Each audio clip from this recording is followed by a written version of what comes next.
there has been a very slim rift between the Odingas and Mbadi. Oburu said clearly that one guy was the best person to take after Raila as the Luo kingpin. Ida in South Nyanza stated that Mbadi was the best person. Right now, something tells me that Mbadi himself might be regretting having been going to the government. He is not happy with the Odingaism. Mwenye anasupport ambaye ni president alishamwambia TGV, meaning he has no brain. Human beings are like balloons. The only difference between human beings and balloons is the way they burst. Do you think Ruth and Mbadi can share the same podium? You see, I said earlier on that Mbadi is politically confused. Who knows Mbadi in Nairobi? Ladies and gentlemen, this is FiniX TV. We are with Mr. Amimo K Amimo, who is the regional coordinator for Safina Party. Mr. Amimo, could you please tell us, as we've seen during the dailies, there's been feud and rivalry between Ruth Odinga and John Mbadi. Where did the rain start beating ODM actually? Okay, you have introduced me as the regional coordinator of Safina Party. Maybe somebody will ask what Amimo is discussing in the affairs of ODM, yet it's in the Safina Party. Let me make it clear. Number one is that Amimo K Amimo is a political analyst. So I'm allowed to analyze politics in any aspect. Number two, Amimo K Amimo was one of the founder members of the ODM.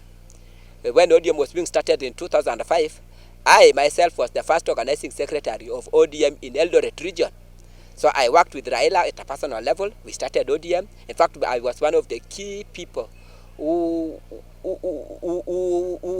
supported Baba in the 2007 while I was in Eldoret. I worked closely with the current president, William Ruto. I worked with Raila. So I know much in ODM. And also, as a political analyst, I can say where the rain started beating us. So coming to the issue of Mbadi, what people has not known up to now, that there has been a very slim rift, but it is generating between the Odingas and Mbadi, and particularly Oburu.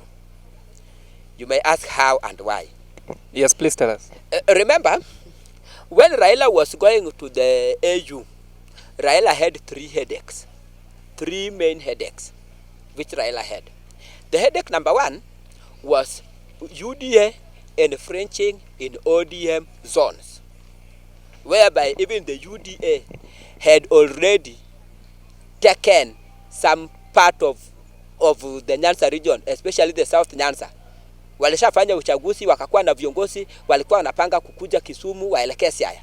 That was headache number one. Headache number two Raila had was who was to be the party leader of ODM. By then, he had Oparanya, he had Joho.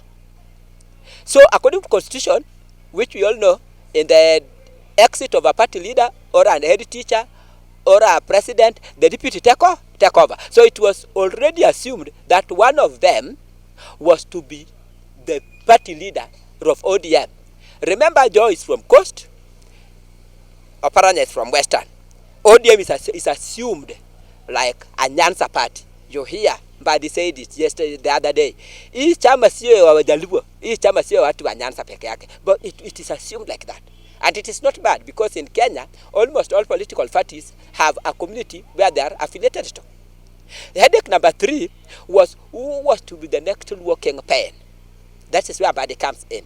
After Raila had won AUC, which we also, it was already automatically was going to win it. So, when Oburu was in Siaya County, Oburu said clearly that one guy was the best person to take after Raila as the Luo kingpin. Ida in South Nyanza stated that Mbadi was the best person to take after Raila. So, let me start from where we started. Number one, Raila had to do a quick arithmetics. In the issue of all UDA infringing in ODM stronghold, Raila merged ODM and UDA, and they brought what is called broad-based government. Nobody was singing ODM, nobody was singing UDA, even up to now. Still, grassroots elections at UDA were dead. Apo alicheza. Wale watu ya ODM na UDA aliwaweka box. Kwisha maneno. Nataka nipite hapa haraka because it was not the topic of the day. Napita the other topic of the day, yenye kwa topic of the day on agenda number 2. Yeah, who was going to the party leader. Raila himself knew that if I leave this party in the hand of somebody who is not a Luo, and in any competition, you expect the worst. If I lose, getting it back will be a problem. So, what did Raila do? He took Joho, he took Oparanya to the government. Akawatoa kasiasa. Party akaachia Nyong'o. Because you can't tell me that kwamba between Oparanya, kama ODM walikuwa wana donate expert. Oparanya has served in government, in government. Oparanya has been a governor 2 terms. Same to Joho. Atokuwa na mtu mwingine mzuri kuliko hao. So it was a question being balance of the party leadership. Akaachia nani? Nyong'o. The party leadership. Ili hata asipoachukua vile ilifanyika, getting back the party will be easier. And also to impress the Luos that we still have our party. Our party has not gone anywhere. Coming to Mbadi and Wandai. In fact, back to Joe and Oparanya. Already it had been evident, it was all over the media. There were young thugs which were rallying behind Joho. There were old brigade which were rallying behind Oparanya. So this thing was going to divide the party. Watu wa Joho na watu wa Oparanya, the wrangle of party leadership. So I had to remove all of them. Abaki na party yake, ape mwenye anataka. Mbadi and Wandai. Mbadi by then was a nominated member of parliament. Also ODM chair. 2 big posts. Wandai was then a member of parliament, leader of minority. 2 big posts. Do you want to tell me ya kwamba Mbadi and Wandai were the only Luos in a bracket, or were the only people in ODM when they wangedonetiwa kwa government? If it's a matter of being a CPA, a member of accounts, we had several Luos supporting ODM who have good records in accounts. They have more knowledge in managing accounts. We have people who could have managed the energy sector rather than me. But because there was already a war between Mbadi and Wandai. I mean, remember, there was a time they could even not see at each other. There was a funeral in Uyoma where they both exchanged very bitter words before the party leader, fighting for the supremacy of who was going to become the kingpin. So, for the equation to match, Raila had to take Mbadi and Wandai out of the picture to government, so that the issue of party leadership became, the issue of who is becoming the kingpin was to be calmed down. So this is where the beef started. Right now, something tells me that Mbadi himself might be regretting having been going to the government. You remember how he spoke yesterday, the other day? Ya kwamba, where is that Raila now to tell us what he told people? I Mbadi.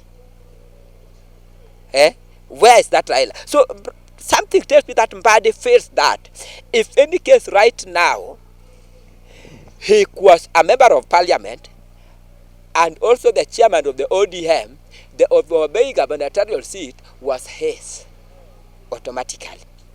Angechukua bila jasho. But since right now, mguu yake ingine imefungwa kwa serikali, haezi fanya siasa direct. Mguu yake ingine imetolewa pande ingine, he is not part of the leadership of ODM. Ulisikia akisema mimi ni mtu wa mkono. Meaning he is regretting when the neck is meeting, he is not part of the neck. He doesn't know what the neck is discussing. So he is regretting. And the person he has a beef with, why is he regretting, is the same Oburu. Kama Oburu angetokea na hesabu ya Wandai, na Ida angetokea na hesabu ya Mbadi, hangetolewa. Ukichukua Ida, uchukue Oburu. Those are Ruth Odinga. And what was he saying? This party does not belong to a family. Meaning, He's blaming the whole family. If Mbadi is castigating Ruth, that even if your brother is the party leader, this party does not belong to the family. Does he want to say that Oburu is a Turkana, not a member of the family now? He is not happy with the Odingaism. That is something a political analyst can put forward for you free of charge.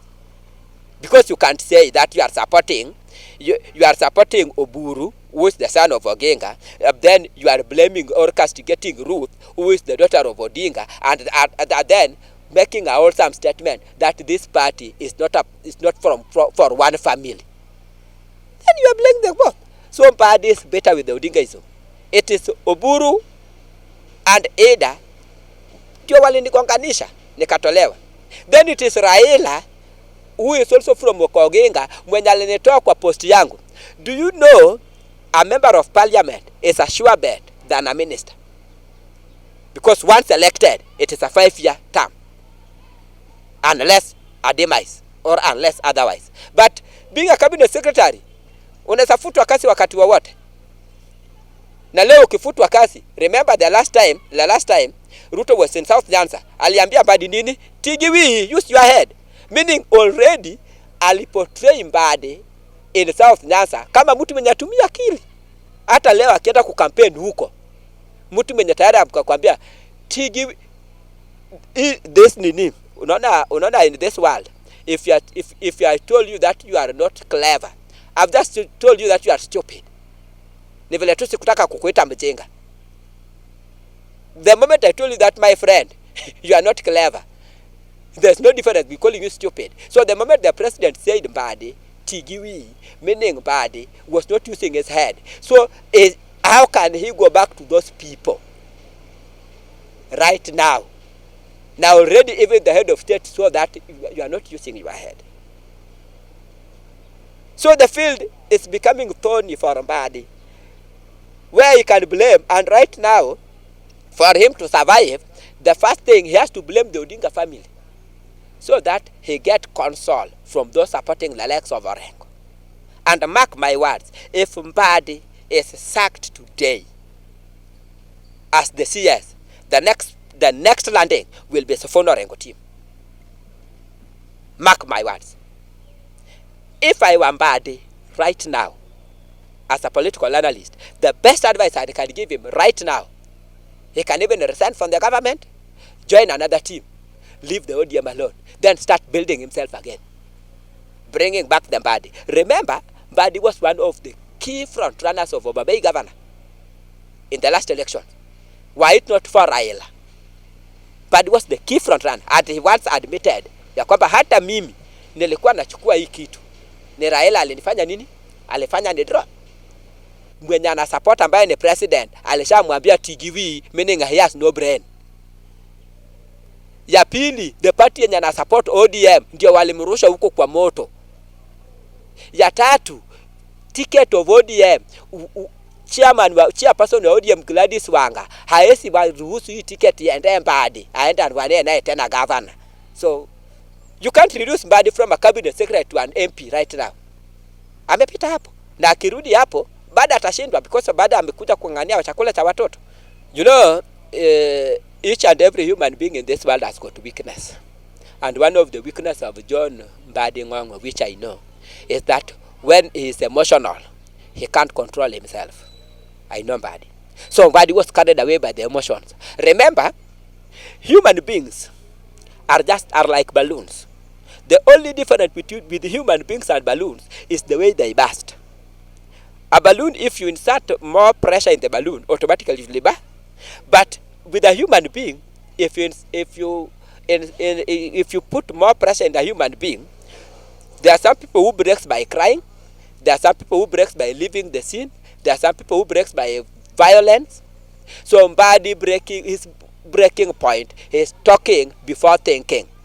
Because when he said Erera, which means where is that you are Raila now? Meaning directly he is blaming Raila for putting me into this mess.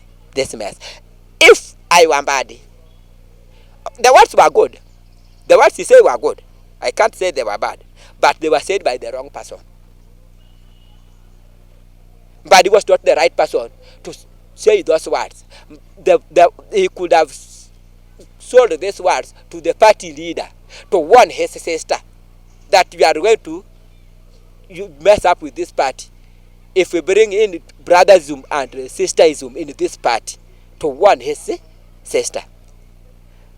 Right now, we are heading the political era, and campaigns have already started. Do you think Ruth and Mbadi can share the same podium? What will turn out? One, Ruth will expect Mbadi to apologize. Two, Mbadi will say that I'm right, I can't apologize. Then you start moving at a loggerheads. So the words were good, but they come from a wrong person. If something is good, it has to have four faces. One, at the right time, in the right place, in the right way, by the right person. If any of them is missing, it is either you are clinically sick or mentally sick. And anybody who is clinically sick will go to the hospital. Anybody who is mentally sick will go to the mental hospital. So, with all that happening, do you think ODM, especially the Linda ground faction, is crumbling? It is not a matter of crumbling. The Linda ground is coming down with a big thunder. Because if you want to know, they started by what they should have ended with. When they started this conversation, they started with the rallies tunataka power. Juzi walisema tunataka respect. Wakaanza engage meeting with the youth. So they could have started engaging meetings with the youth and getting the group the way Raila was doing it. Raila was starting with town hall meetings. From town hall meetings, he was going to meeting the people tour before making a decision. This is whereby mulienda mukafanya decision, silent na wanyonga ndio mnarudia wananchi. And then the house is not also intact. The Bible says in the book of Matthew chapter 25 verse 11 that any house that does not speak with one language automatically collapse. So the more they are not reading from the same script, that have not to collapse. Mbadi said that wale watu wameenda, mwache wafanye nini? Waende. What is he doing? He's continuing dividing this thing. Wengine wanaunda, yeye anafanya nini? Anapasua. Anything you are dividing is anything which has got no value to you. Chochote ambaye because hiyo statement yake alikuwa anabomoa. Politics is a game of numbers. And in life, I want to tell you, my good friend Ben, we have two signs of mathematics. We have addition, multiplication, subtraction, and division. Anytime you use the last two, you are failing. In life, politically, or in business, or in your family, anytime we have addition, multiplication, division, subtraction. Anytime you are using the last two, it is equal to F, failure. You are using division and subtraction. What was Mbadi was using? Division, wacha waende. Subtraction, watolewe. Failure. Those other camp are busy celebrating because they know if this thing is crumbling, we can poach Mbadi. Right now, if ODM comes down, Mbadi will go to the other side easier than the Linda ground. Recently, we saw Gladys Wanga opening the room for people for aspirants to apply. What kind of game are they playing? Are they taking the party back to the people? When Raila was alive, at any moment will you have seen such an nonsense in ODM? By the whole time Raila had ODM from 2005 to 2025. Had you ever seen ODM posting such nonsense? Chama cha jeusa kibaya cha jitembeza. ODM imekuwa kibaya ambayo inajitembeza. When ODM was ODM, in fact ODM is claiming about their zones. Let them know that even Rift Valley was their zone, it was their stronghold. Even Rift Valley, Route 207 was a member of parliament through ODM.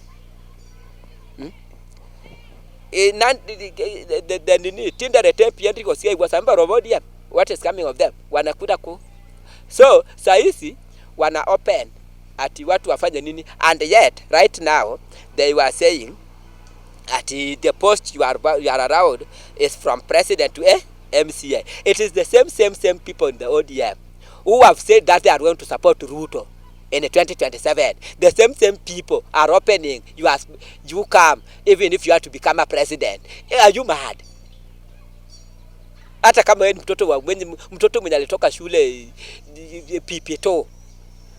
Huyu the same Gladys Wanga ndiye amesimama akisema sisi tutasupport President Ruto hadi 2032. Kesho yake anakuja na karatasi ati hata kama unataka kuwa rais kuja tu. Who is fooling you in this thing? Who is fooling you? So those are become times like the last cakes of a dying horse. So that one cannot change anything in the litmus paper. So out of all this desperation that ODM is having, could that be the reason why Mbadi is vying for the governor seat of Nairobi, or is Mbadi coming with the notion of divide and rule? You see, I said earlier on that Mbadi is politically confused because Mbadi is from Homa Bay. Mbadi had got all the chance of getting Homa Bay governorship without a sweat, with or without ODM. He is the Minister of Finance. He holds the treasury. Even the employer saw that I've given this person a clear chance. Look at, hate him or love him, look at what Raymond Omolo is doing. Look at what Raymond Omolo is doing. His work goes by the song of Yesu Tiyota Lenga Lenga. He's not making all these noises, but his name is everywhere, whether positive or negative. And in politics, your name should be everywhere, even in the negative side, bora jina yako inatajwa. So Mbadi ameona ya kwamba the home ground of Homa Bay have failed. Hii ministry yangu ya pesa inalala Homa Bay, haijawahi amuka Homa Bay, pesa bado inalala tu. Hii pesa yake bado inalala tu. Angeamusha hii pesa Homa Bay, ingemsaidia. Unaona? So hii pesa haijaamka Homa Bay. Sasa sahizi anakimbilia wapi? Nairobi. Who knows Mbadi Nairobi? Justin niliona aliwekwa ati patron of Luo Council of Elders Nairobi. Au wase wanamnyonya tu. Those are political brokers. He did that in Kajiado. What message was he sending to the Suba community? How many Luos are there in Kajiado? Jenye unaenda kukua leader yao huko. How many Luos are there in Kajiado? Mbona asikuja hapa Kisumu? Kisumu ndio tuko na Wajaluo. Mbona asikuja kuwa patron hapa Kisumu? My friend, how can jogo la shamba liwikwi mijini? Mbadi ni jogo ya Homa Bay. Mambo na kuweka Kajiado na nini, he's wasting his time. He is really wasting his time in Nairobi politics and in Kajiado politics. The only cry he has right now ni ya kwamba anaona ODM hatapata ticket. Anaona Homa Bay hajatiogiwie. Anaona huko fedha yako serikali inaporomoka. Mambo ya 2 term imeimbwa mpaka sasa ni 1 term ime take over. So Mbadi seeing that I'm losing it. I'm telling you the best Mbadi can do, aruke kwa hii meli kabla izame. Alafu a rebuild himself. Akuje hata seme when say tu nilidanganywa. Mimi bado ni kijana yenye mnisamee. Bado atawatumikia. Yes, but the way Safina ni meli. Unajua nimesema akutoke kwa ile meli aruke pande hii. Akuje kwa meli sisi tutamnulia, but remember our ideology and this ideology are not matching. Labda akuja tumweke kwa bahari, tumbatise kwanza aingie na chenye raia wanataka. Ndio tumkubali because he is failing. He is going to lose. In fact, if he is not careful. Sahi, do you know uongo ikitajwa mara 8 inakuwa ukweli. A lie repeated 8 times inakuwa nini? The truth. Leo hii watu 8 wakishuhudia wanasema Amimo ni mwizi. Amimo ni mwizi. Mtu wa 9 atasema ni mwizi na hata hajawahi kuniona. So there is this lie or truth or something around Mbadi. Imesemekana ya kwamba Mbadi stingy. Yenye hata mimi mwenye sijaomba Mbadi kitu, najua tu siwezi kumwomba because nasikia yeye ni stingy. So this stinginess pia inamfuta nyuma. So the ground in Nyasa is slippery. Very slippery. mark my words, in the next less than 2 weeks or 1 week, utaona the brigade body castigated watasimama kwa podium na watasema kama anataka kuenda afanye nini, aende, asivuruge chama ya baba. So generally, what can you say about the ODM party? I know it's not your party, but what can you say generally from the outlook of from general outlook from a political analyst? The ODM which Baba left was the ODM which you could wish to partner with. The ODM we are having now, we are having 2 factions of ODM. We are having Linda Ground and Linda Mwananchi. Linda Ground ni wale watu wenye wanafikiria wamepata kazi tayari, wanataka waongezewe. Hawaongelei mambo na raia. Au ukisikia wakiongea wanasema tayari tuko na CS finance, tuko na CS energy, tuko na PS interior. How is a go swe? Na wengine tuongee, hakuna mtu anaongelea yule raia ya chini. Number 2, we have ODM, the Linda Mwananchi. The Linda Mwananchi feels that if they sing to 1 term, wanaenda ku win the votes of Nairobi, and that is what is finishing the ODM. ODM used to stand with the people. What is affecting the people? Right now, they have lost direction. Yes. Thank you.